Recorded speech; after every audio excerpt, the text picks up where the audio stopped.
with me. Okay, I'm ready. Hey, we are live. This is Edcamp 3.0, and we have some amazing people. We're going to let them really quickly introduce themselves, and then we're going to get into some topics. Really, today we're talking about parent-school relationship, but we might get into a little blogging. Sean's up in Alaska. We might talk like Alaskan history. Who knows? Can you see Russia from there, Sean? Yes, there it is. There is Russia. Yes, awesome. All right, so hey, listen, if whatever we want, we just want to have the funnest session out there. So I'll be checking the Q&A. If people want to join in, we'll invite them. And go ahead. Debbie? Why don't you start us off, and we'll go to Marcy, and then Sean can introduce himself as well. Hi, I'm Debbie. I'm from St. Louis, and I'm a technology coordinator / instructional technology specialist for a pre-K through 8 school. Rad. Hi, I am Marcy Abear. I'm from near New Orleans, and I am a computer lab teacher and the technology director for a private school. Awesome. Sean Zebarth, Fountain Valley High School. I teach English and journalism, and I'm the webmaster, and I love teaching. I love edcamping. Here we go. And probably one of the best guys I know in the whole wide world, too. Yes, you are. Yes, you are, Sean Zebarth. I'm Scott Bedley. I teach 5th grade right now, but I've taught 3rd, 4th, 5th, 6th, and high school. And we're talking parent-school relationships. How do you build them better? Anybody want to jump in and give some ideas of what you're doing and how you really work to build relationship with parents? I was here to find out how. No, I just was wondering if anybody had tried parent camps, like an ed camp for parents. That's what I was hoping to find out about. You know, in the last session, Terrio was talking about some of that. He was talking about including students and parents in some professional development opportunities, and I think that would be amazing. At our school, we have a woman. She's in charge. It's the VIPS program, which volunteers. The V is for volunteers, and she does a great job at keeping in touch with the parents, sending them out our principal newsletter. She uses them for all sorts of ways to help out, whether we're passing out books. But you know, I don't see a lot of parents in the classroom at the high school level. And I miss that. I mean, I love helping out in my kids' class. I started teaching 7 years ago, and one of the drawbacks to teaching is that I'm not able to help out in my children's classroom as much because I'm in my own classroom. And I just think it would be fun, and I don't know how many parents would want to do it, but I would love to have parents in my classroom. And actually, blogging, I'm not going to take it off to blogging, but that was not yet.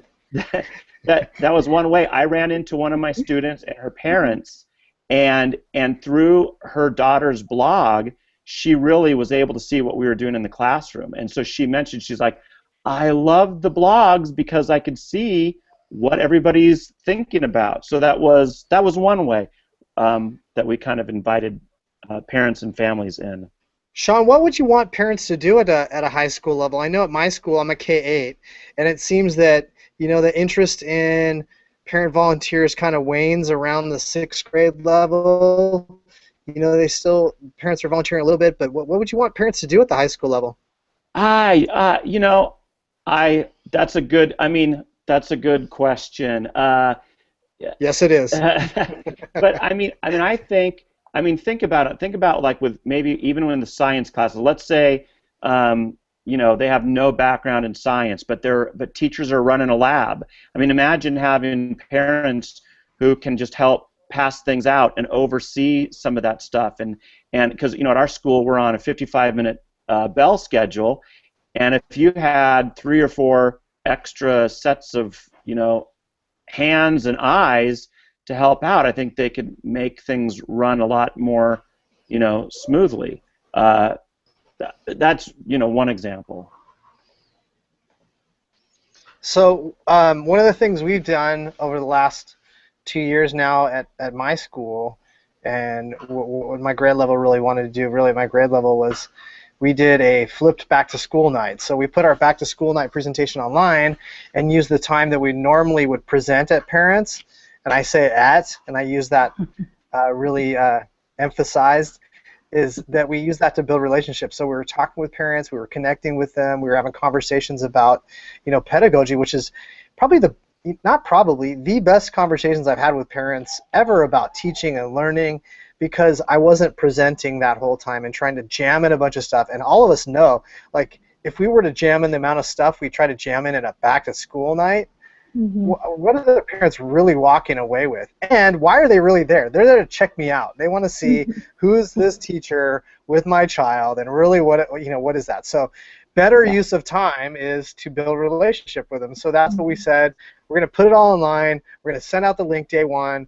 And then that night, that's our back to school night, we're just going to hang out with parents. And actually this year, we're bringing in food trucks, and we're going to have it more of like a social event and connect with parents and families and focus on that relationship building, rather than just trying to spew this information really fast that they're not going to remember, and they're going to probably question in 6 months anyways if they don't have a good relationship with me. So yeah, I like that.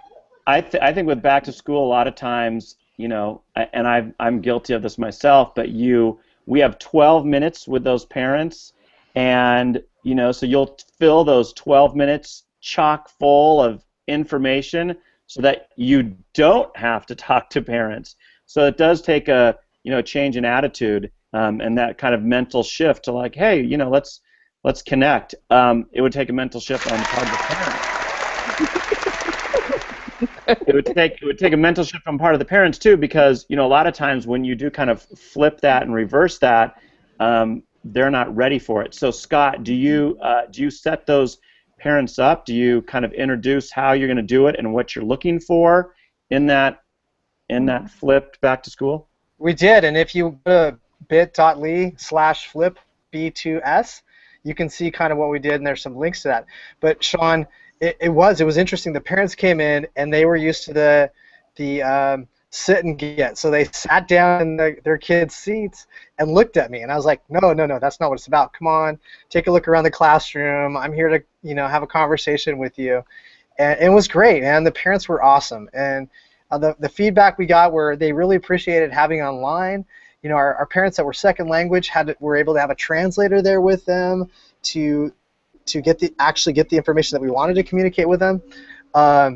Gosh, there were so many benefits to doing that, and then that night of back to school night, to have it just about talking and hanging out and meeting was so much more beneficial for us and for the parents, I feel like, and the feedback we got was the same from the parents. So yeah, I think it's worth a try. But I'm sure there's other ways to connect with parents. What other ways do you guys think that you can help connect and build better relationship with parents? Well, I think I love that flipped open house. I'm not sure everyone would watch it. I mean, did you share it on Facebook and Twitter? I mean, how did you get that link out there? We shared it on YouTube, and we shared the link on YouTube, and we could see the views. So we knew how many people actually, or at least how many views watched it. And and there's so much analytics now on YouTube. You can see, what those viewers were that were watching it and all this kind of thing.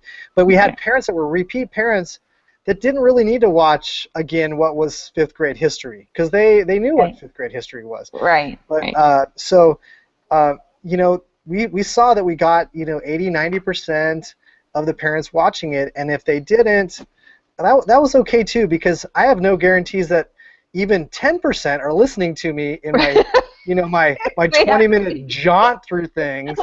And at least they can go back to it and say, and review it, But I was thinking also to address problems, like we had parents talk about. We had somebody come talk to our parents about social media, because that's such a big deal, and just getting a relationship where it's a discussion about a topic that they care about. I mean, we wish we would have had more people, but actually the people that came were really happy, and then the other ones started talking about, we need to do this more often. And I was just thinking about ways to help parents become more comfortable with technology too, because they're intimidated by their kids. and they shouldn't be. So I don't know. What do you think? I just think the relationship where it's all of us together with the parents, not just these three factions, students, parents, and teachers, or school. I mean, that's what I'm trying to. And I think the flipped would be really good. I really like that. I don't know that every teacher would do it, but was that hard to get everybody to do it? Well, it is because change, right? But I had parents talking about sitting down with their kids and watching the back to school night presentation together and having conversations about what the upcoming year was going to be like for them. So, awesome. I don't know if that would happen at high school, Sean. I mean, would that happen in high school? I mean, I think you could definitely include. I think that would work. I think, yeah. I don't know how well the sit down with the parents, watching that together would go, because you get that teenage attitude like, oh, I ain't doing that. But I think it would be valuable to have, just that sit down, that face to face. And like you said, just invite the parents into your room and into your world, and that student world. I think that's definitely a better use of time. We're going to be using Canvas, a new LMS system. That I'm actually wearing their hat right there. Check it out. But anyways, is that paid? Were you paid for that? No, I was not. Because Edcamp, Sean. There's no promotion at Edcamp. I got the hat for free, so and it's very comfortable, very soft. But anyways, one of the things I like about this LMS is that parents could come in and watch as observers, and they can be alerted to as many things as they want to be alerted to, and so it really kind of helps them come into the classroom and see what their students are doing. So yeah, I think these things would definitely work in high school for sure. Cool.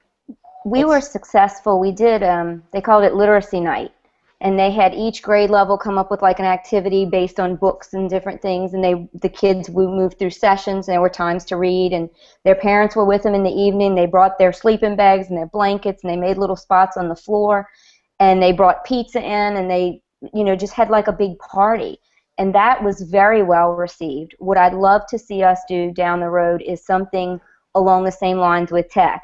Even if, you said you have a few iPads coming in, Debbie, have an iPad or two in like a little center and make the kids teach their parents. Right. Show them something they know how to do in school. Mm-hmm. Right. I like that a lot. And I also don't think we share enough with the community. I mean, we have a web page, or not a very good one, but we have different ways to share. But to bring them in, and even the community at large, if they wanted to come in for some kind of sharing thing, some point of the day. I don't know. Do you guys ever invite the community in?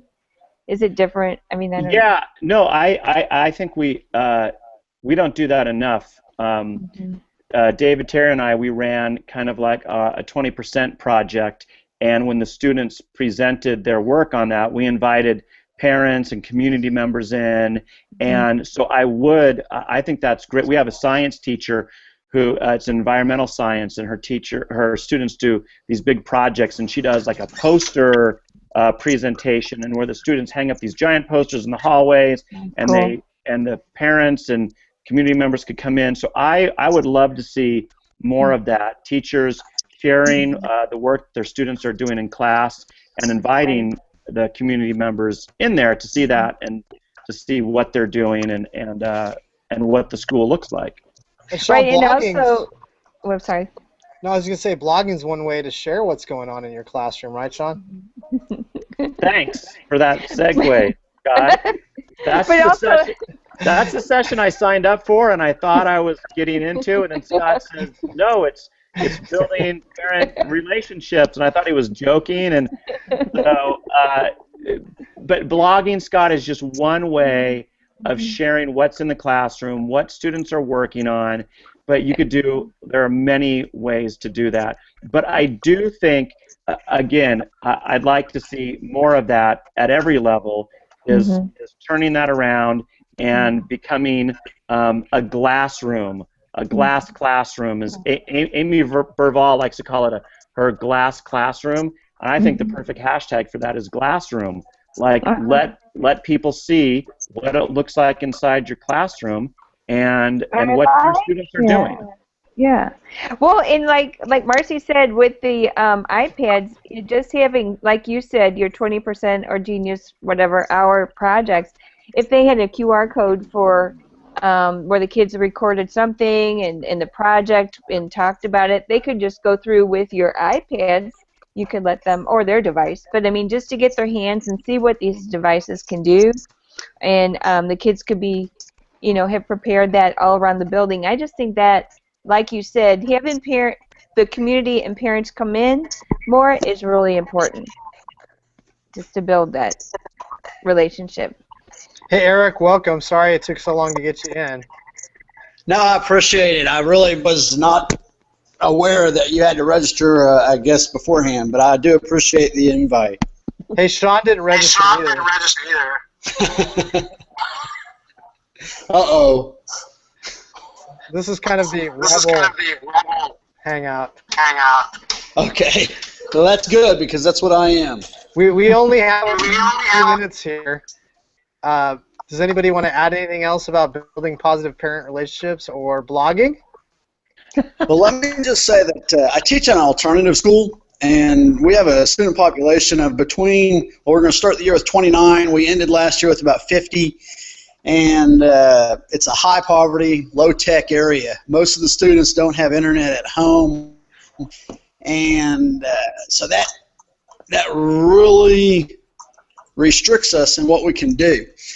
And of course, most of our parents are, they have that negative perception of school from when they were in school. And so that really also hampers our ability to interact with parents, because anytime they're contacted, it's usually in a negative connotation, and they do not like to come up to school. Parent-teacher conferences and open houses tend to be, out of 50 students, we might get 3 parents into the school at all, and that's from grades 4 to 12. So it's a very difficult obstacle and hindrance for us. But it is one that I want to make inroads into to try to get those parents into the school. For sure.